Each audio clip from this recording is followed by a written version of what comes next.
على النبي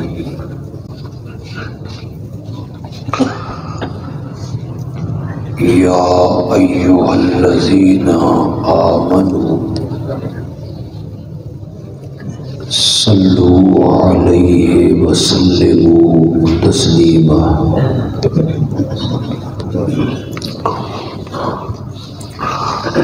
اللهم صل على سيدنا ومولانا محمد النبي الأمي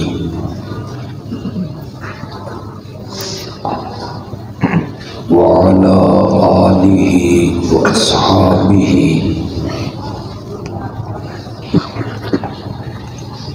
وبارك وسلم ثم صل عليه.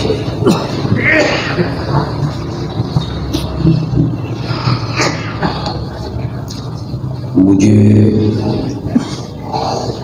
احساس ہے کہ آپ کافی دیر سے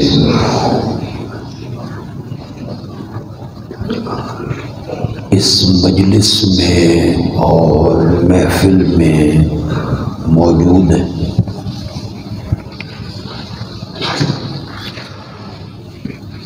اللہ ہم سب کا مل بیٹھنا اپنی رحمت سے قبول و منظور فرمائے.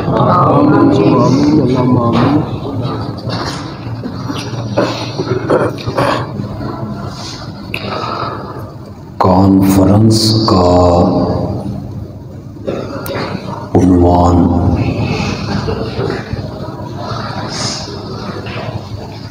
بڑا خوبصورت اور دل نشین ہے.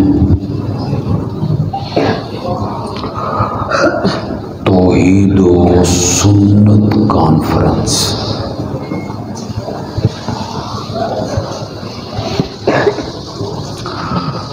ہمارے ملک میں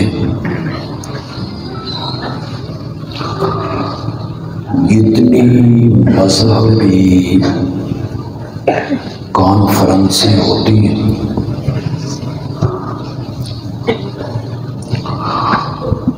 ان کے مختلف عنوان و اشتہاروں پر لکھے جاتے ہیں.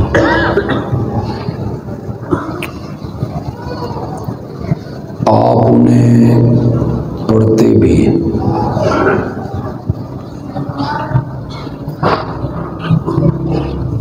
کئی لوگ پسند کرتے ہیں کہ ہم اپنی کانفرنس کا عنوان رکھیں گے ختم نبوت کانفرنس.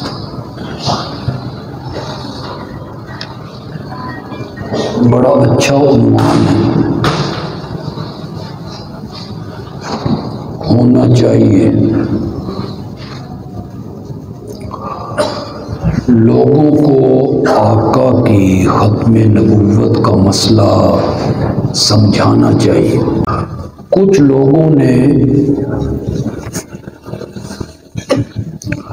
اپنی کانفرنسوں کا عنوان رکھا عظمت صحابہ.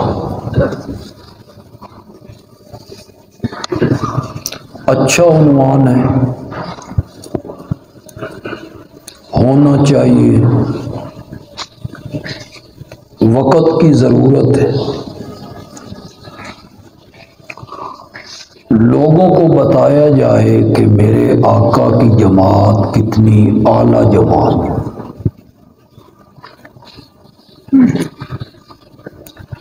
کچھ لوگوں نے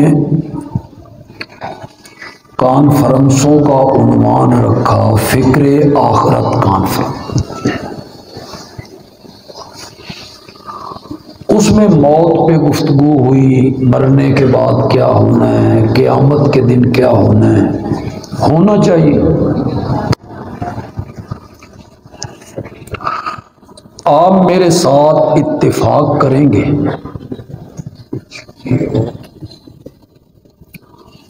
کہ جتنے عنوان رکھے جاتے ہیں کانفرنسوں کے، ان میں سب سے اعلیٰ اور افضل کوئی عنوان ہے تو وہ توحید و سنت کا۔ ماشاء اللہ، بے شک۔ دوسرے عنوانوں کی اہمیت سے میں انکار نہیں کر رہا،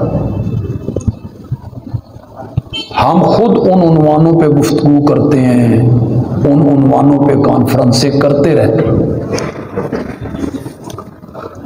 لیکن سب سے عظیم اور اعلیٰ اور افضل اور خوبصورت عنوان اگر کوئی ہے تو وہ رب کی توحید کا عنوان۔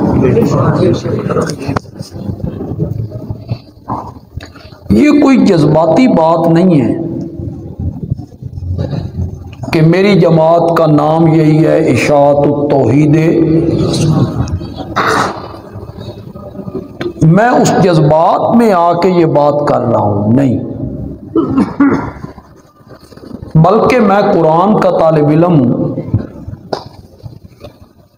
اور جب میں قرآن کو پڑھتا ہوں اس کے 30 پاروں کو، 114 سورتوں کو، 6600 سے زیادہ آیات کو،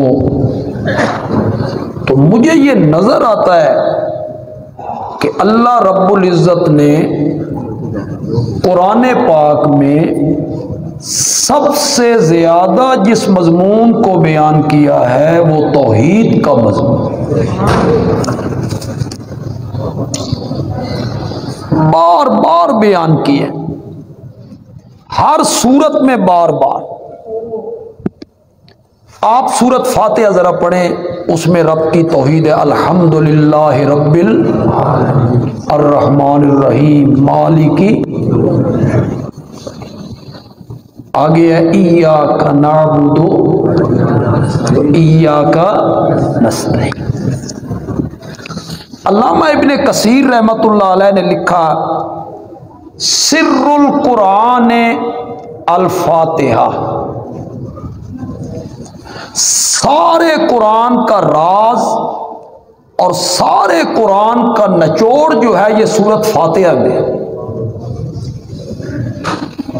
اور آگے علامہ ابن کثیر کہتے ہیں وَسِرُّهَا هَذِهِ الْكَلِمَةِ، اور ساری سورت فاتحہ کا جو نچوڑ ہے وہ اس کلمے میں ہے، ایاک نعبد و ایاک نستعین۔ سورت فاتحہ میں توحید ہی توحید۔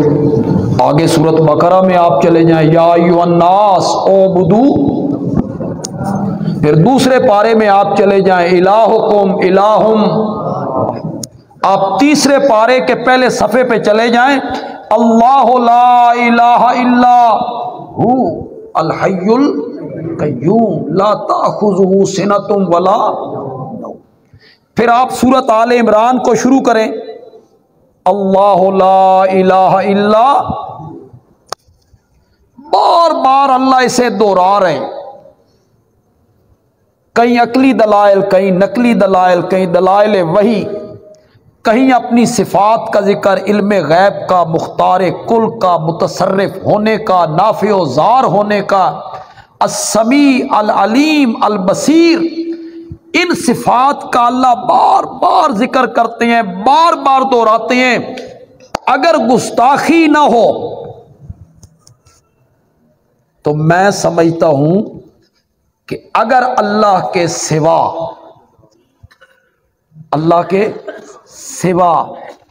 کوئی بندہ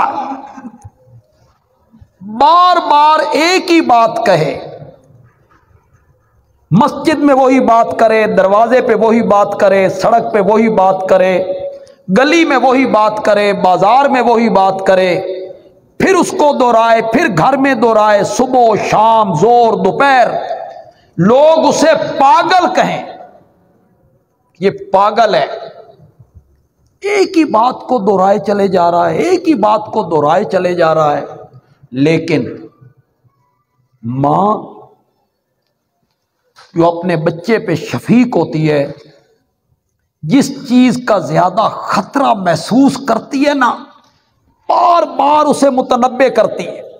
بچہ جوان ہو جائے پھر بھی تنبیہ کرتی، اے کام نہیں کرنا تھے، اے کام نہیں کرنا۔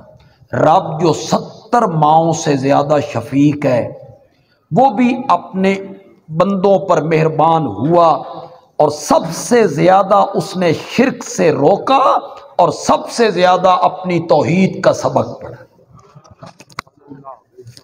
کیا خیال ہے آپ کا؟ یہ جو امتیں انبیاء کو مجنون کہتی تھیں، کیوں کہتی تھی؟ اس معنی میں کہتے تھے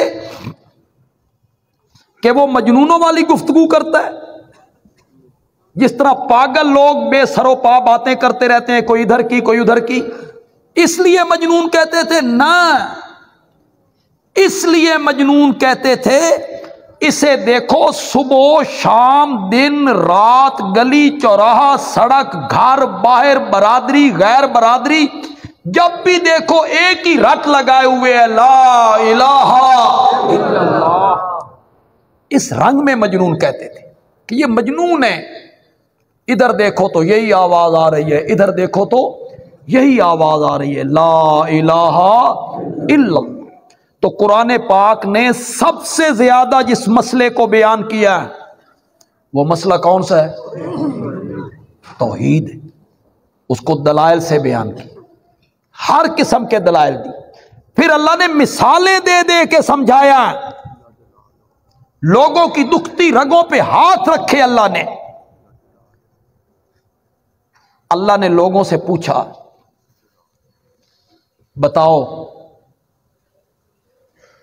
ایک نوکر ہو، ایک غلام ہو، اس کے کئی مالک ہوں، غلام ایک، مالک کئی، اور مالک بھی ضدی، ہٹ دھرم۔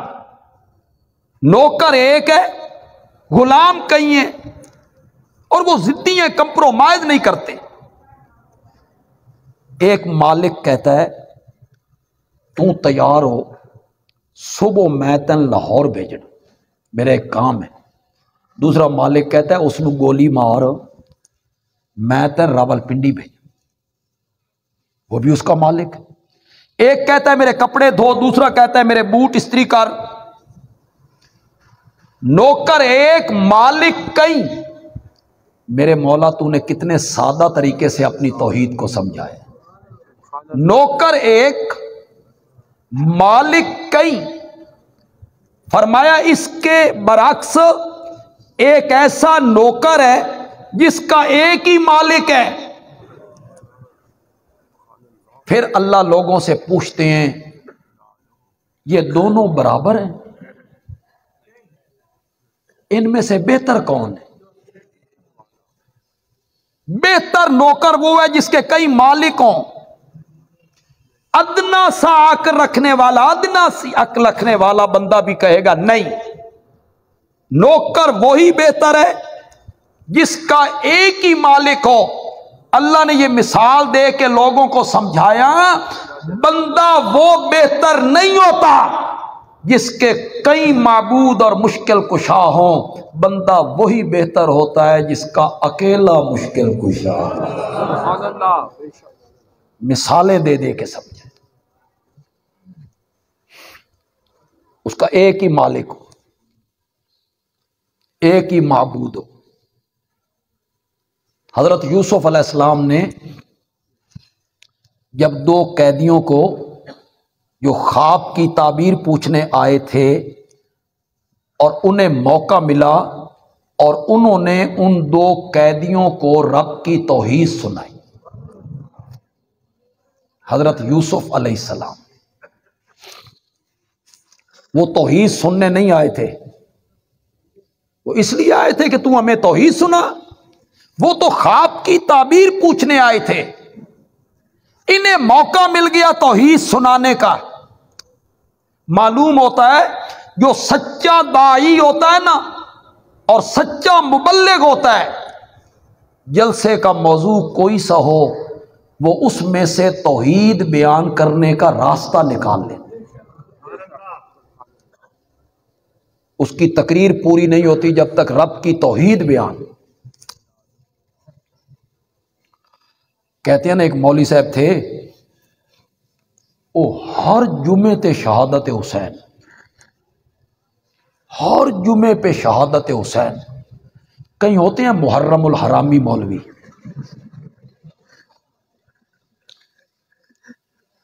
انہیں اور کچھ نہیں آتا، نو، ہر جمعے پہ لوگ اگ گئے، لوگ ہاتھ بننے بھائی استاد جی کوئی منہ دا ذائقہ بدلو، کوئی نواں موضوع. فرمایا اگلے جمعے آنا، میں اہمیت نماز پہ گفتگو کروں. لوگوں بھی شکر کی، چلو کوئی موضوع تو بدلے. مولانا نے اہمیت نماز پہ تقریر شروع کی. کہیں گے نماز بڑی اہم چیز ہے، کسی موقع پہ معاف نہیں ہے، عرش پہ بلا کے رب نے فرض کی ہے. کرتے کرتے مولانا کہتے ہیں نماز اتنی اہم ہے، حضرت حسین کا سر کٹ کے نیزے پہ چڑھ گیا تھا، وہاں بھی نماز پڑھتے رہے. مقتدی آنکھیں میں مولوی آ گیا اپنے مسئلے تے، اس نماز وچوں شہادت حسین کٹ لی. جو صحیح داعی ہوتا ہے نا، موضوع کوئی سا بے شک وہ اس میں سے توحید بیان کرنے کا راستہ نکالتا ہے.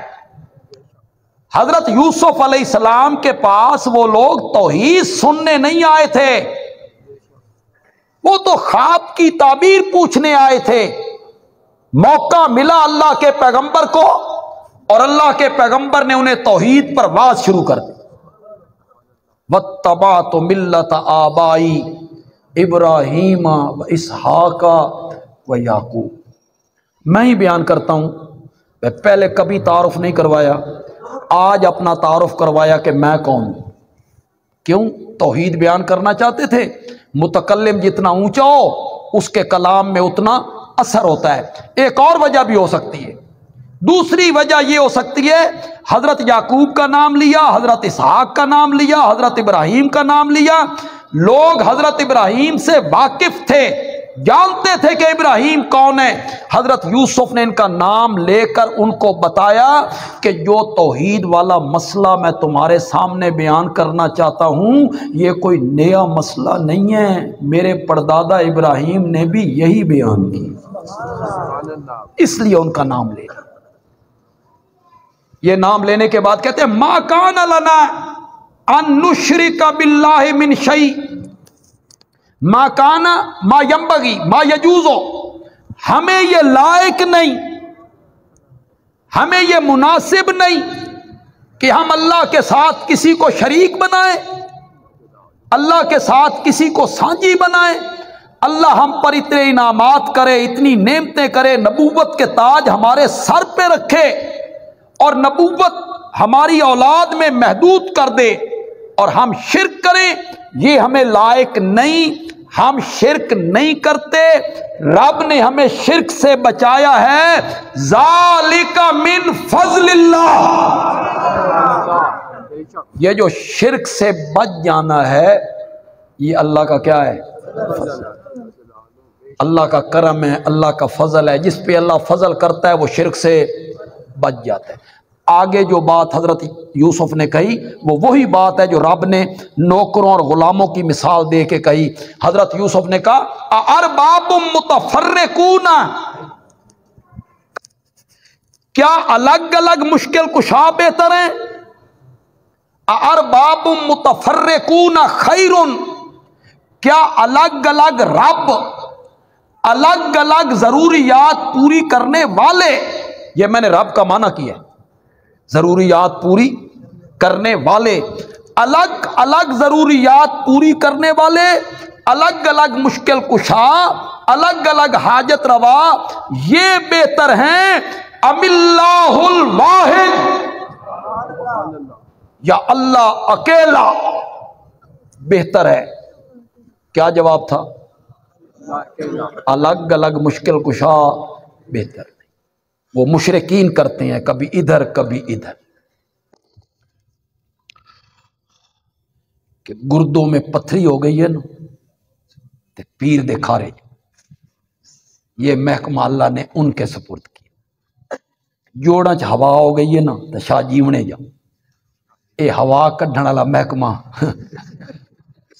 اللہ نے ان کے سپرد. اولاد نہیں ہوتی نا تو سلطان باہو چلے گی. یہ ہے ارباب متفرقون خیرن. الگ الگ مشکل کشاں، کوئی گردے کی پتھری نکالنے والا، کوئی جوڑوں سے ہوا نکالنے والا، کوئی اولاد دینے والا، کوئی رہائی بخشنے والا، کوئی صحت دینے والا، یہ بہتر ہیں ام اللہ الواحد القہار، یا اللہ اکیلا القہار ڈاڈھا. امیر شریعت نے مانا کیا القہار کا مانا کیا کیا؟ ڈاڈھا. کیا جواب تھا جی؟ الگ الگ مشکل کشا بہتر ہے یا اکیلا؟ ہم مواحدوں کا اکیلا اللہ ہے. ہمارا داتا بھی وہی ہے، ہمارا گنج بخش بھی وہی ہے، ہمارا دستگیر بھی وہی ہے، ہمارا غوث اعظم بھی وہی ہے، ہمارا غریب نواز بھی وہی ہے، ہماری مشکلیں حل کرنے والا وہی ہے، ہمیں صحت دینے والا وہی ہے، رہائیاں بخشنے والا وہی ہے، حاجت روا وہی ہے، مشکل کشا وہی ہے، السمیع لکل دعا وہی ہے، العلیم لکل حال وہی ہے، النافع وہی ہے، الضار وہی ہے. لا مانع لما آتیت ولا معطی لما منعت. جس کو تو دینا چاہے اس کو روکنے والا کوئی نہیں، اور جس سے تو روک لے اس کو دینے والا کوئی نہیں. ولا ينفع ذا الجد منک الجد. کوئی آدمی دولت مند دولت کے بلبوتے پر کچھ چیز حاصل کر لے نہیں، اس کی اجازت نہ ہو تو ایک پتا بھی اپنی جگہ سے حرکت نہیں کر سکتا. میرے آقا نے کہا تھا فَإِنَّهُ إِن لَمْ يُيَسِّرْهُ لَمْ يَتَيَسَّرْ، او کما قال النبی صلی اللہ علیہ وسلم. تیری جوتی کا تسمہ بھی ٹوٹ جائے تو اپنے رب سے مانگنا. مجھے کعبہ کے رب کی قسم ہے، اگر رب تجھے جوتی کا تسمہ نہ دینا چاہے تو پوری خلقت مل کر تجھے جوتی کا تسمہ بھی نہیں دے سکتی. سبحان اللہ. بے شک.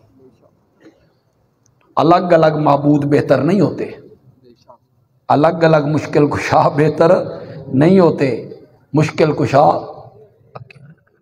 اس پر میں کتنی مثالیں پیش کرتا چلا جاؤں، میں آپ کا زیادہ وقت بھی نہیں لینا چاہتا. اوت کے میدان میں وقتی شکست ہو گئی، میدان میں مشہور ہو گیا قد قتل محمد صلی اللہ علیہ وسلم، نبی پاک شہید ہو گئے. مشرکین بڑے خوش، میرے آقا زخمی ہیں.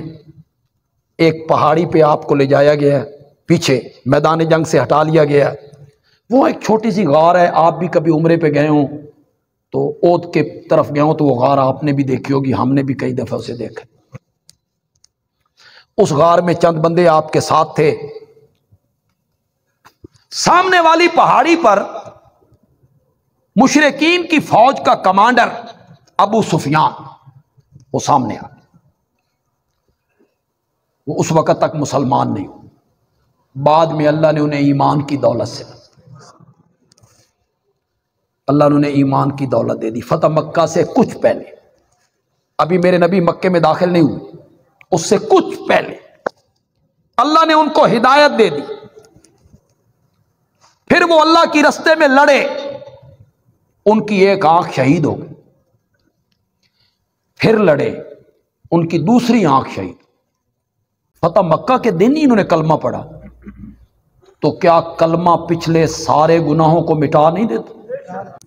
تو ابو سفیان بعد میں مومن بنے، دونوں آنکھیں شہید ہو گئیں. تیسری جنگ میں جانے لگے.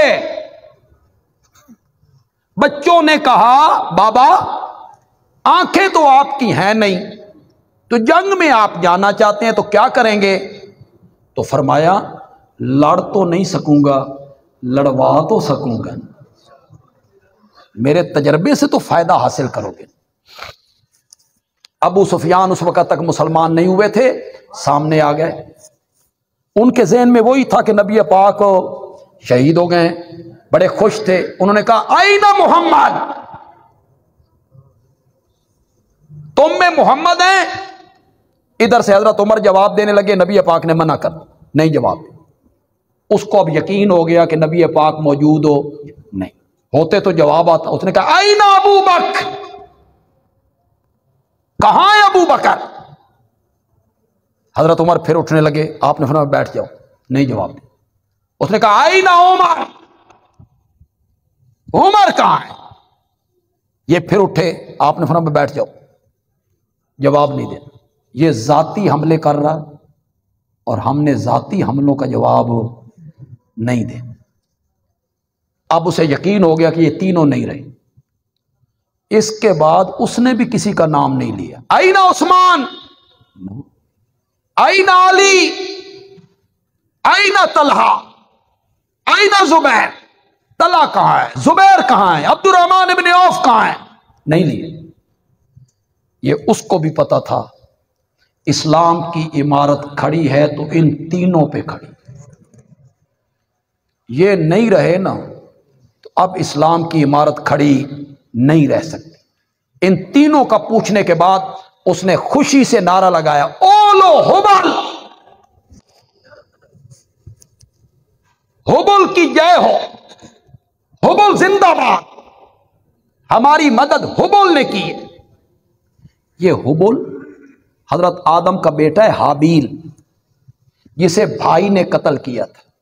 یہ دنیا کا پہلا شہید ہے، ایک پیر زادہ نہیں، نبی زادہ ہے،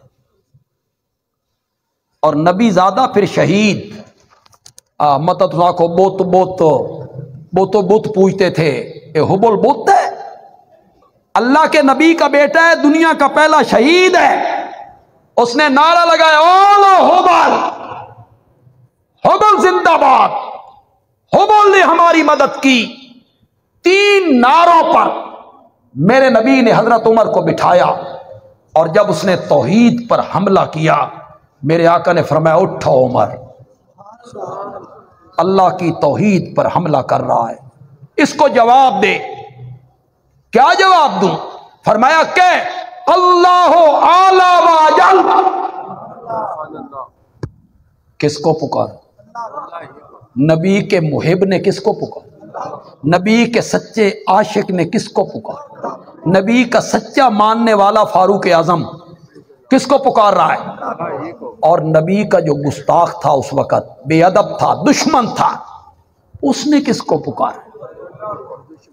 ہبل کو، ایک نبی کے بیٹے کو۔ ادھر سے آواز اللہ اعلی و اجل۔ پھر ابو سفیان اٹھے اور کہنے لگے لنا عزا ولا عزا لکم، ساڈی مدد تے عزا فقیرنی نے کی۔ پہلے کس کو پکار رہا تھا؟ شاہ بھائی بولو تو صحیح یار۔ ہن ہبل نو جفا مار کے رکھنا، کھلو نا، ہبل نو جفا مار کے رکھنا۔ اب ہبل گیا، اس کی جگہ کون آ گئی؟ اس کی جگہ آ گئی بی بی پاک دامن، بی بی اس کی جگہ آ گئی بی بی پاک دامن۔ پہلے اولو ہبل، پہلے ہبل، پھر کہتا ہے لنا عزا، ہماری مدد تو عزا فقیرنی نے کی ہے۔ میرے آقا نے فرمایا عمر اٹھ اور اس کو جواب دے، لنا مولا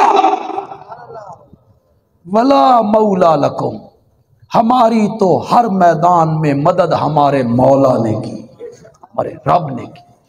تو مشرکین کی عادت ہوتی ہے کبھی ایک کو پکاریں کبھی دوسرے کو پکاریں، اور جو موحد لوگ ہوتے ہیں، توحید کو ماننے والے ہوتے ہیں، وہ ہر چیز کے لیے ہر وقت پکارتے ہیں تو صرف کس کو پکارا؟ اللہ تعالیٰ عمل کی توفیق عطا